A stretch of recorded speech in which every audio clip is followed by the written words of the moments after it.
बिहार के सबसे बड़े डॉन की कहानी, जिससे पुलिस और बाहुबली दोनों डरते थे,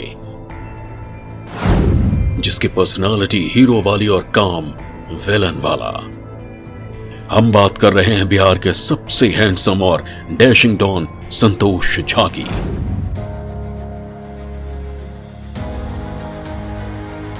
ऊंची कदकाठी, गोरा चेहरा, कसा हुआ बदन। संतोष झा देखने में किसी हीरो से कम नहीं लगता था, लेकिन अपराध करना और करवाना उसकी फितरत थी।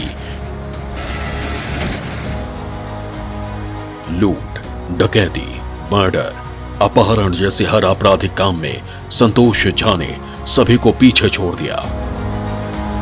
संतोष झा शिवहर के पुरनहिया इलाके के दोस्तिया गांव का रहने वाला था।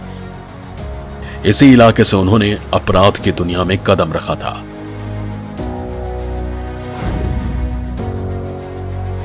बेहद गरीब परिवार में जन्मे संतोष झा को अमीरी गरीबी की खाई ने अपराध जगत में खींच लिया।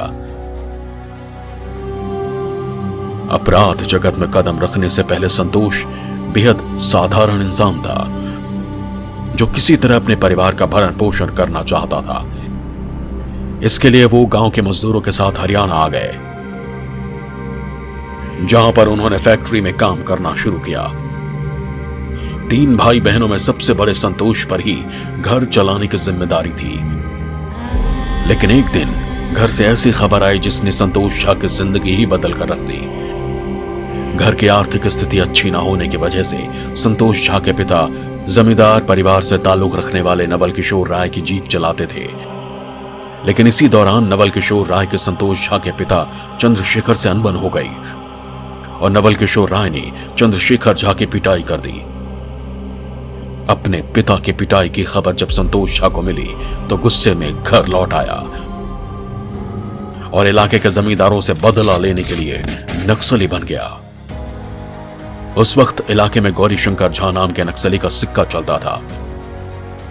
संतोष झा को गौरी शंकर अपनी टीम में शामिल कर चुका था। नक्सली बनते ही संतोष लूट और रंगदारी जैसे छोटे छोटे अपराध करने लगा। लेकिन इलाके के लोग अभी भी संतोष के नाम से अनजान थे। लेकिन 2001 में एक वर्चस्व वाले मुखिया पर हमले के बाद संतोष झा का नाम पहली बार अखबारों में छपा। अब तक संतोष झा पुलिस के हिट लिस्ट में शामिल हो चुका था, बड़े बड़े अपराध को अंजाम देने लगा था। लेकिन 2004 में पटना पुलिस को सफलता हाथ लगी और संतोष झा को हथियारों के साथ गिरफ्तार कर लिया गया। लेकिन राजनीतिक पहुंच की वजह से डॉन संतोष 3 साल में ही जेल से बाहर आ गया और इस बार बड़े बड़े अपराधों को अंजाम देने लगा। 2010 आते आते खुद का गैंग बना डाला, जिसका नाम दिया गया पीपल्स लिबरेशन आर्मी। गैंग में नए लड़के भर्ती होने लगे। उन्हें 10,000 से लेकर 40,000 रुपए महीना तक की सैलरी दी जाती थी। नए भर्ती हुए लोगों को 1 महीने ट्रेनिंग दी जाती थी। इस बीच मामूली विवाद के बाद अपने गुरु गौरी शंकर झा और उसकी पत्नी को गोली मार दी। इसमें गौरी शंकर झा की मौत हो गई। दूसरी तरफ मुकेश पाठक नाम के अपराधी को अपने गैंग में शामिल करके राइट हैंड बना लिया।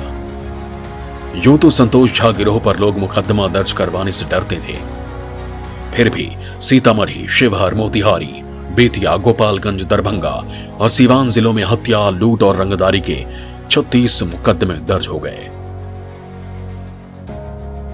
फरवरी 2014 में बिहार एसटीएफ ने संतोष झा को गिरफ्तार कर लिया। लेकिन बहुत ही मजबूत राजनीतिक पहुंच रखने वाले डॉन संतोष अब जेल से ही गैंग चलाने लगे। समस्तीपुर से दरभंगा तक 120 किलोमीटर के प्रोजेक्ट पर काम चल रहा था, जिसकी कीमत 750 करोड़ थी।